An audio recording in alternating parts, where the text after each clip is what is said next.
say it out loud, what you're doing. Like you were talking about that, and I was fascinated by that. If you say it out loud and you're intentional about rewiring your brain, then eventually those habits that are now hard, that are you have a hard time building momentum, they'll just be natural to you. It'll just be a part of who you are.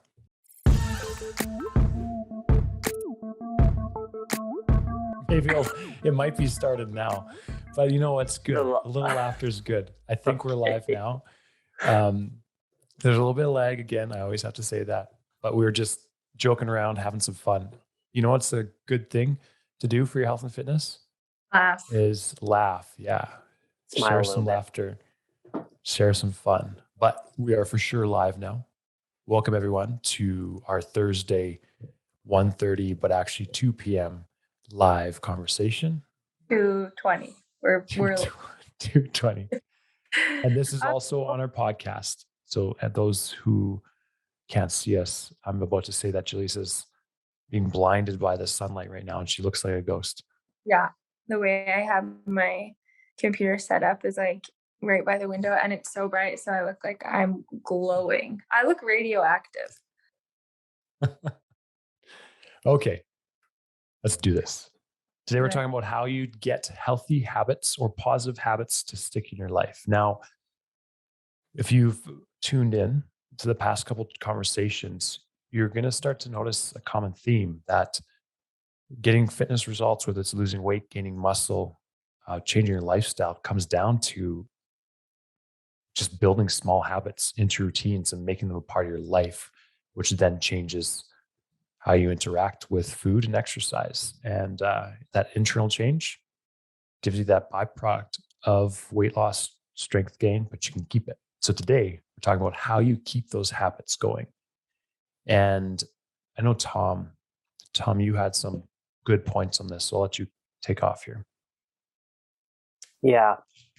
So this, is basically, I've talked about this book before, I know, but a lot of the stuff I will talk about today stems from this book that I've just started diving through. I am only in chapter 4, and it is like one of the slowest books I think I've ever read because of like how I want to actually go through it and apply most of the things instead of just reading for knowledge in its of itself. So there are kind of 4 laws when it comes to creating a newer habit and helping them to stick. So first one is you got to make it super obvious. Then you got to make it attractive. It needs to be easy to do. And the result after doing it needs to be satisfying to you, whatever that is to you. So if it's not any of those things, you're going to hit a little bit of a stumbling block along the way when it comes to that. So again, that's make it obvious, make it attractive, make it easy, and make it satisfying are the 4 big reasons or 4 big things to think about when you do that. So there's always going to be, there's kind of 4 different phases to each habit. There's the cue, the craving, the response, and the reward. And so that's kind of what each of those questions is asking. Was the cue obvious? Is like it attractive to the craving sort of thing? Is the response fairly easy? And was the reward satisfying? So those are kind of 4 laws. And that's kind of the point where I'm at in the book right now. And then it goes more into each law, sort of like there's a full chapter for each law, but that's the gist of it. So then if we take that principle or those principles, can you two give us an example of how that applies to a habit, like whether it's nutrition or exercise or mindset? Mm-hmm. Well, there's a couple examples right in front of me, which makes it easy. Let's do it. So first of all, it'd be like the cue is you wake up, you want to feel alert is the craving. So you drink a cup of coffee and you're satisfied by the way that the coffee makes you feel or the way that it tastes, sort of thing. And so you need to make, well, the cue there is obvious. You wake up, right? That's a pretty straightforward one. And then you know you want to feel a certain way. So then you go and drink the cup of coffee, which is, I mean, if you set your coffee up in this example, if you make it easy for yourself to drink that cup of coffee, you're going to get the reward of maybe feeling a little more awake after that. But that's good to go for anything as well. There's a lot of different examples on this one page, but that's kind of a simpler example of it. Yeah. It sounds like once you have that system or that understanding, you can apply it to different things. And I think Mhm.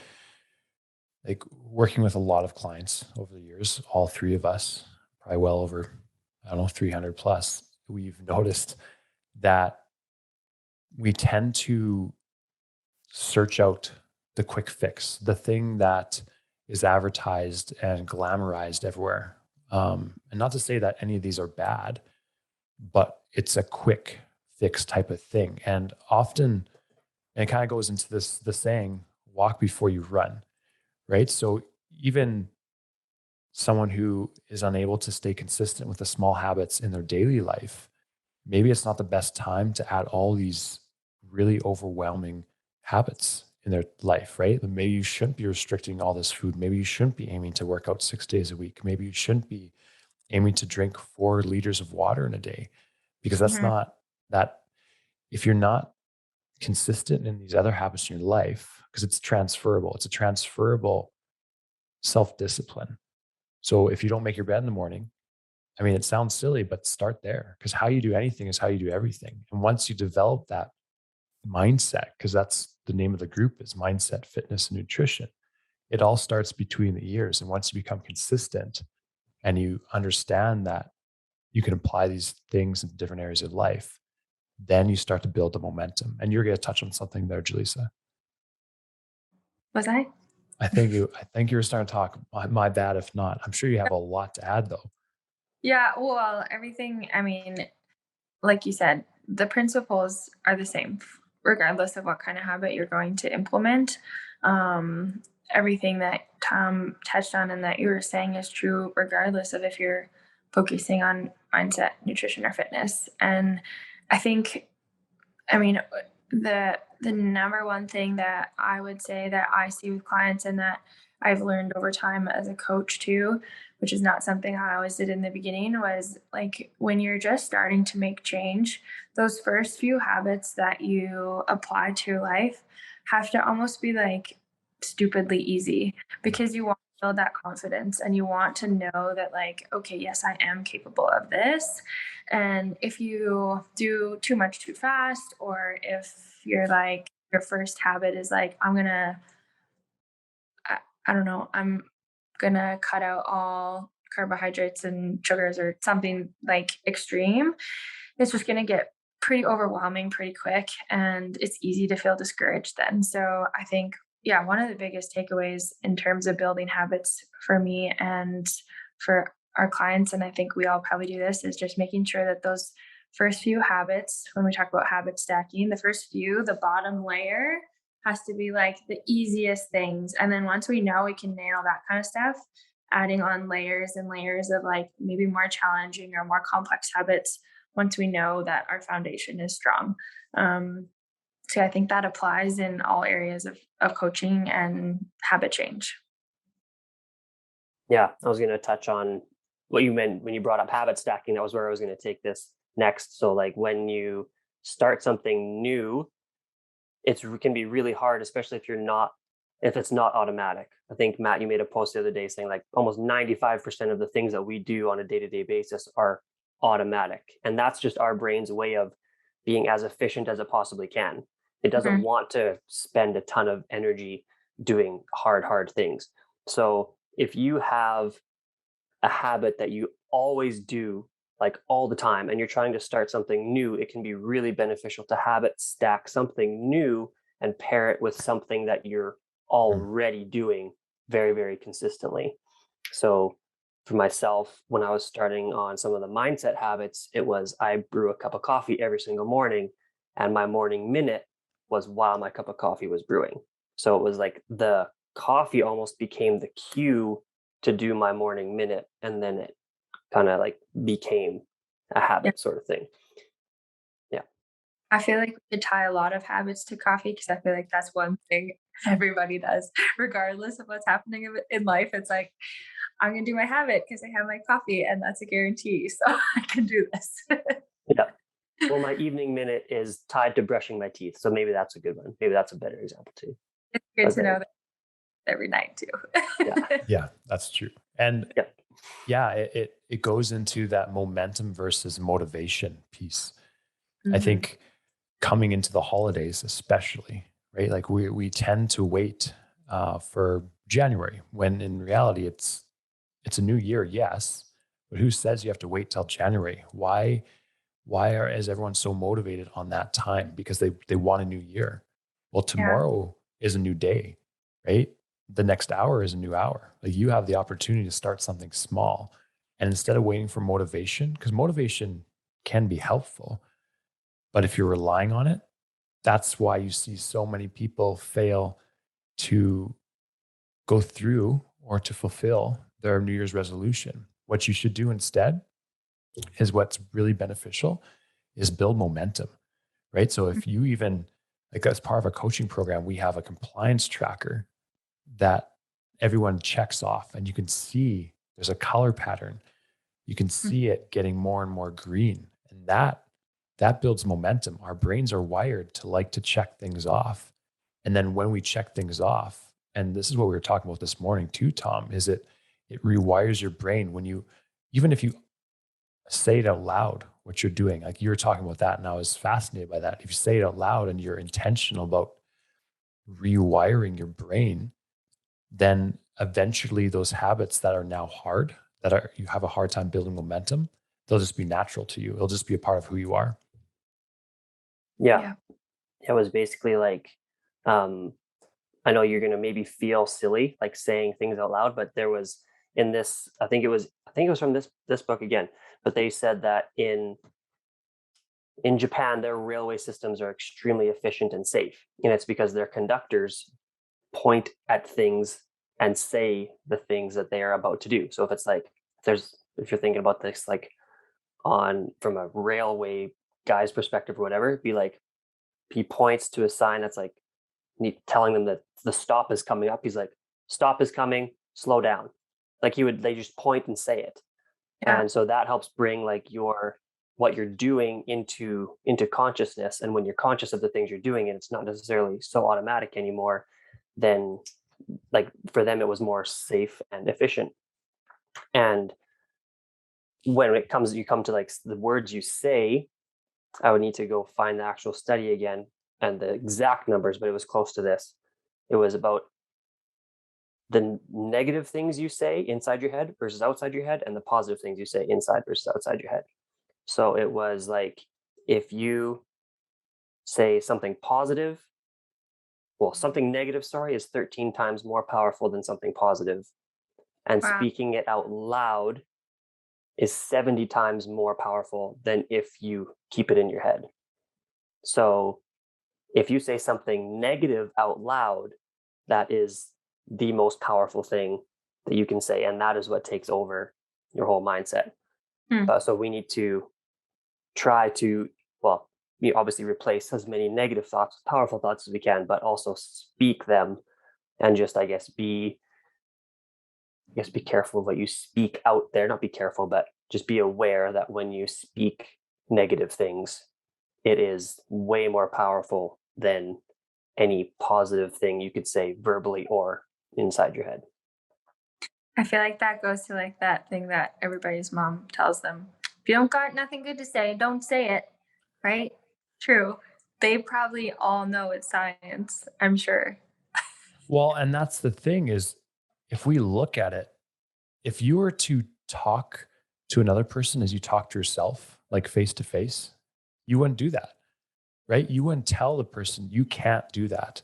You wouldn't tell the person I suck or like you suck, right? You're incapable. You're never going to do this, right? I mean, we need to, it's super powerful because you start to realize, so replace can't with try, replace I failed with I learned or I'm growing, and it changes everything, right? It opens up a different sphere of possibility because it goes back to the mindset thing. And that is why mindset is the core of all habit sticking and all results. sticking as a byproduct. And as you're talking, Tom, I think that's probably why so people have a hard time with screen time, right? So currently right now I'm trying to develop a habit for myself where I'm limited to 20 minutes on each one of my social media apps.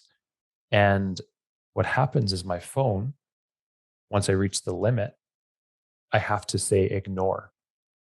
So I think that's bringing it to the conscious mind, right? Like I have to consciously say ignore and go against my habit. So it's putting this like, it's almost like tripping up that it's how my brain's wired. So now it's become a habit and it's a lot easier.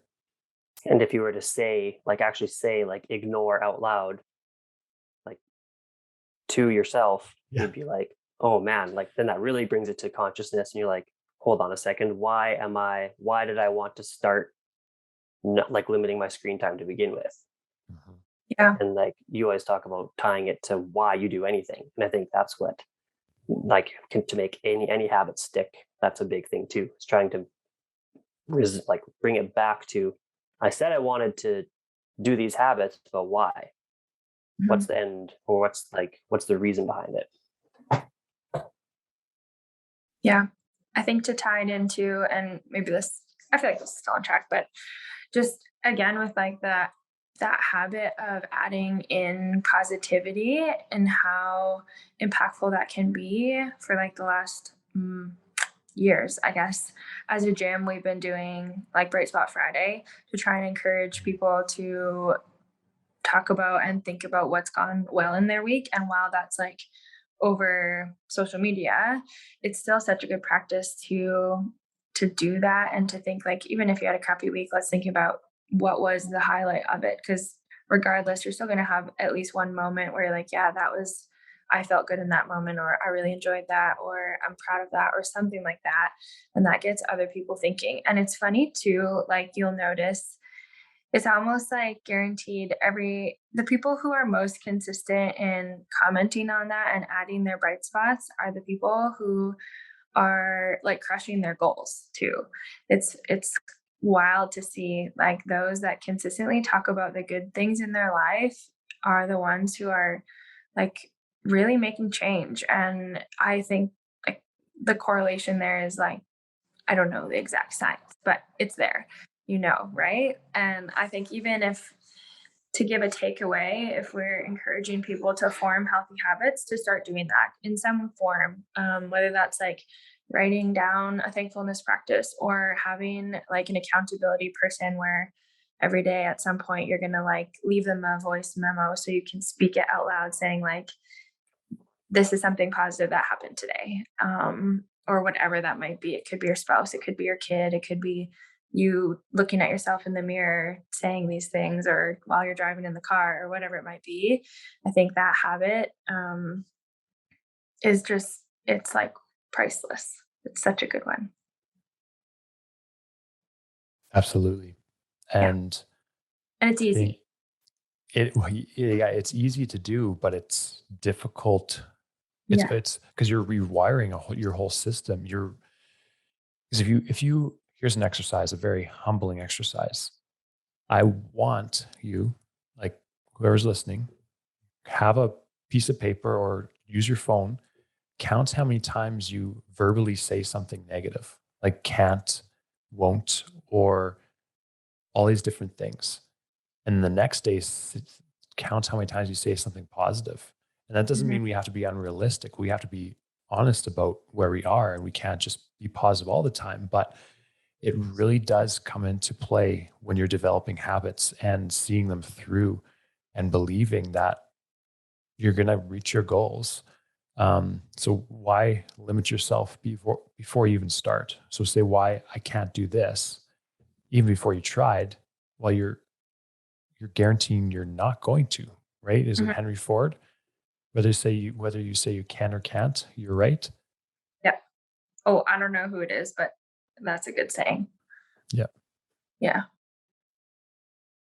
There was Okay. another quick exercise that I Yes. wanted to talk about. Yep. So this, anything you can, like, we always want to give you something applicable to do, right? Mhm. So if you were to look at your morning routine, let's start with that, or any other routine that you maybe have or habits that you have throughout the day. Start with your morning routine though. Like list everything that you do in the morning routine and just like write it down on a sheet of paper. From the time you wake up to the time you turn off your alarm clock to how you get out of bed, like all of these things, like step by step, go through. And then beside each habit that you do or each part of that routine, put either a plus sign beside it if it's a habit that is helpful to you, if it helps you move towards your goals. Put a negative beside it if it takes you away from your goals. And then an equal sign if it's kind of like neutral, like it doesn't go either way. And then you can start to take a look at which things you need to try to maybe, switch up and replace. We always talk about adding in the good things. So maybe you see like a minus sign beside one habit. Okay, what can I do to replace that with? And then what can I pair this new habit with that I'm already doing that's positive? Yeah. I like that a lot. Cool. Okay. Well, this has been fantastic. Hopefully everyone found some benefit and some actionable items out of this. And what I'm going to say is if you've listened to this whole thing, then comment below with habit tracker. And I'll put it in the description so you guys watch to the end. But habit tracker, we've created something to help you maintain or build habits even through the holiday season, because we want to make sure that you are moving towards fitness, even during this holiday season. Any closing thoughts, you two?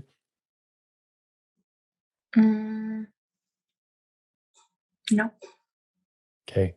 Well, thanks for joining, everyone. We'll see you next Tuesday. We're going to have a special on next Tuesday.